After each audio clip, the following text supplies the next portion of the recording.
What is the difference between a sophist and a philosopher? In the book Sophist by Plato, they talk about these differences. The sophist makes you feel smart. He uses persuasion and rhetoric to convince you of things that you want to believe. You want to believe them and you go along with it, and they're very convincing. The philosopher doesn't care about making money or even what your goals are from the conversation, what you want to get out of it. The philosopher will make you feel stupid, and not necessarily make you feel stupid, but it'll make you question your intelligence. The sophist makes you feel intelligent. The philosopher makes you question your intelligence. In the book, they used the metaphor, they're having a conversation. Well, how could we describe what a sophist does? Can we compare him to a sort of hunter? Okay, well, if they're a hunter, what do they poach? Do they poach, ones that are on a farm in a, in bit of land that's easy to kill and catch?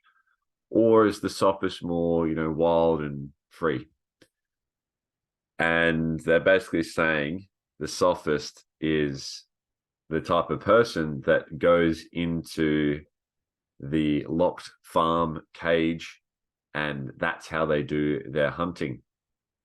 The sophist generally is focused on finding young people with money.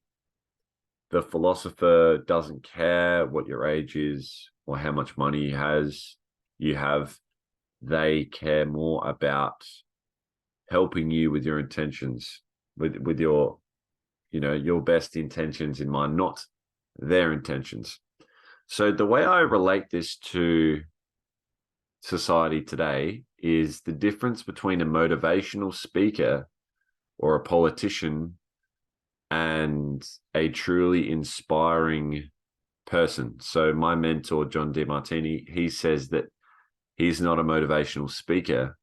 He helps people to live their own unique values and their own unique mission and purpose. And he knows that every individual is completely unique and different. For everyone that has a high value of money, there's going to be someone with a low value of money. For everyone that has a high value of family, there's going to be someone who doesn't care about family. Motivational speaker will say, yeah, you've got to connect with your family. You've got to make lots of money. You have to do this. They're telling you, they're using persuasion and rhetoric to get you to do something that they want you to do. So it's a key distinction, and I think we get caught up in it a lot, especially with politicians. Like we've just recently in Australia had this referendum about the Aboriginals, and it's quite fascinating. My girlfriend and I were talking about it. They got a few Aboriginal people to get on the news and say, I'm voting no, I'm Aboriginal and I'm voting no. So that means that you should too, because I'm Aboriginal. And everyone got fooled into thinking, oh, well, they're an Aboriginal and it's meant to be for the Aboriginal. So if an Aboriginal person is saying that, it must be true. So it's like the sophist is relying on you to not think. It's preying on you. They're con artists. And we're surrounded by con artists and scammers. They want to make you feel good. Whereas usually the things that are making you going to grow and change and do the things that are actually inspiring in your life are not going to be easy to hear. They're going to be very confronting, and it's going to seem almost too simple sometimes to live yourself. I mean, a lot of people want to make it out that it's, really hard to, get a six-pack, or it's really hard to get a career, it's really hard to make money, or it's blah, blah, blah, blah. And it's when you're actually true to yourself, you're not listening to someone else, that's when it becomes like a flow state. It's much easier. So look out for people who are using persuasion and rhetoric and ask yourself, what are their intentions here? Are they trying to convince me to do something that they want me to do? Or are they, just a non-biased observer, and they don't really care, right? And they just want, whatever, you do this, you do that, whatever, you do you. That's the way I want to live, and that's what I'm telling you to do now. Listen to this, don't listen to this. Fucking go and ask your questions. Use your brain. Use your brain. You got to think.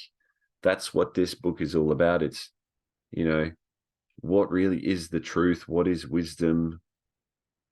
How do we know something to be true? And what is knowledge? And it's very interesting to think and ponder about. And usually I'll finish with this. Something that stood out to me from the book is a thought is either confirming or denying a fantasy or nightmare that you have. Now, a thought is the same as speech. Speech and thought, they're just confirming or denying what you have, an instinct, an impulse towards, a fear, a fantasy. There's an emotional charge going on that you cannot figure out. And you're going to say, yes, the sky is blue, because you believe that, yes, of course, the sky is more blue than any other color. So, but if you go out into space, what color is the sky? You can't see the sky, so you don't know. So you have no words to describe what color the sky is, because it's just become irrelevant. So our words and our thoughts are used as tools to guide us to the truth. If you are always either confirming your already confirmation biases and beliefs and already denying the things you deny, then you're not giving yourself the opportunity to grow to that philosopher's love and of wisdom and the wisdom of love. So there's real truth has no words. So it is an emotional transcendence, a tear of gratitude, a feeling of presence and love and certainty and enthusiasm for this divine magnificence that surrounds us all. So don't get caught up in the persuasion and rhetoric bullshit. Stay true to you and don't take life too serious. Go out and get it. Watch all my other videos.